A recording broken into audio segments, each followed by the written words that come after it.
This question comes from Jessica Miller in Ohio, who asks, what would happen if humans discovered electricity 1,000 years earlier? It's a great question, one that sends us straight into an alternate history where knights have light bulbs, castles have neon signs, and the Middle Ages look suspiciously like Times Square.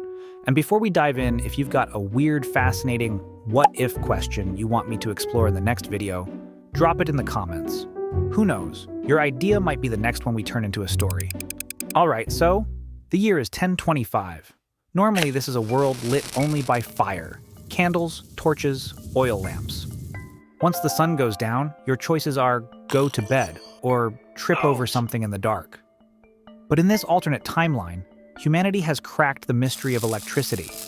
Not just a spark from rubbing amber on fur, but a fully understood usable power source. And everything changes. The first revolution is the night. Villages that used to disappear into blackness now glow with steady light. Fishermen head out after midnight, farmers work by lamplight, and merchants keep their stalls open long past sunset. It's not just more hours in the day. It's a shift in how society moves. Darkness, once dangerous, becomes manageable. But where does the power come from? Medieval engineers don't have coal plants or nuclear reactors.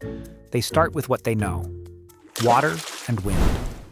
Simple wooden water wheels are hooked up to crude dynamos, producing just enough electricity to light a few streets. Windmills, once meant for grinding grain, are rewired to feed power into tangled webs of copper wire strung between wooden poles. It's basic, inefficient, and constantly breaking down. But for the first time in history, humans can push back the night with a flick of a switch. Copper becomes the new gold. Mining towns explode in importance. Kings send armies to seize copper-rich lands, and merchants guard their wire shipments like treasure. Blacksmiths, once makers of swords and armor, now spend their days hammering out thin sheets and coils of conductive metal. Wars are still fought for land and food, but now they're also fought for power, literally. The problem? Nobody really understands why electricity works. Safety standards don't exist. Shock hazards are everywhere. Farmers build crude electric fences and accidentally electrocute livestock. Bakers burn down entire neighborhoods with homemade electric ovens. And yet the hunger for this invisible fire grows. Religion scrambles to explain it. Some churches declare electricity a divine gift, proof of God's light on earth. Others call it dangerous sorcery. Priests bless power lines before they're installed. Superstitions spread. A flickering lamp means bad luck. A sudden blackout means the dead are visiting.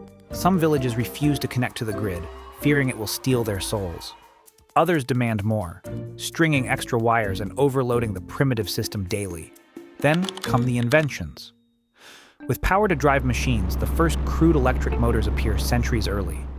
Workshops hum day and night. Mills run without water or wind. In the cities, experimental electric carts, heavy, slow, and prone to catching fire, replace some horse-drawn wagons. People stare in awe at vehicles moving without animals. Communication changes too. By the late thousands in this timeline, there are early telegraph systems running between castles. Orders can be sent in seconds instead of days. Armies coordinate across vast distances.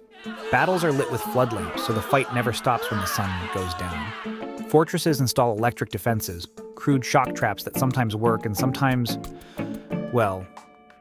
they just knock out the guards. And yet, the technology's limits are obvious. Without large-scale mining, without coal and oil, medieval electricity is fragile. Droughts dry up rivers, stopping hydropower. Weeks without wind plunge towns into darkness. Repairs require skilled artisans who are constantly in short supply. The system works, but it's held together by wooden gears, guesswork, and prayers. Innovation pushes forward anyway. In coastal towns, crude tidal generators churn away in the surf. In volcanic regions, primitive geothermal systems boil water to spin turbines. In deserts, giant polished bronze mirrors focus sunlight onto steam engines. In our real history, these renewable technologies took centuries to appear. Here, they're born out of desperation in the 11th century. Knowledge spreads faster too. The printing press arrives hundreds of years early, powered by electric motors instead of hand cranks. Books flood the cities, maps improve. Hospitals use electric pumps for clean water and lighting for nighttime surgery. They don't know about germs yet, but infant survival rates jump anyway. By the year 1200 in this alternate world, cities are brighter, trade routes are busier, and human civilization is accelerating. There are still plagues, still wars, still famine, but progress is faster. And that raises the big question. If we started this far ahead, where would we be now? The optimistic answer? We might already be a spacefaring civilization, spaceflight by the 1700s, colonies on Mars by the 1800s. The pessimistic answer? We might have burned through our resources centuries ago, collapsing before reaching the modern age. Because while electricity speeds up progress, it also speeds up mistakes. Forests are cleared for turbines, rivers are dammed until ecosystems collapse, and the air grows thick with smoke from wood-fired generators. Either way, one thing is certain. If humans had discovered electricity 1,000 years earlier, the Middle Ages wouldn't just be remembered for knights and castles. They'd be remembered for light bulbs glowing in stone towers, copper wires crisscrossing muddy streets, and a civilization running headlong into the future, centuries before its time. And that's our journey into a world where the Middle Ages went electric, 1,000 years ahead of schedule. From glowing castles to telegraphing kings, it's a reminder that one invention can change everything, for better or for stranger. If you enjoyed this trip into alternate history, remember, the best way to support the many people who work to bring you this video is simple. Like and subscribe. It doesn't cost you anything, but it helps this channel keep creating more stories like this, turning your what-ifs into worlds you can explore.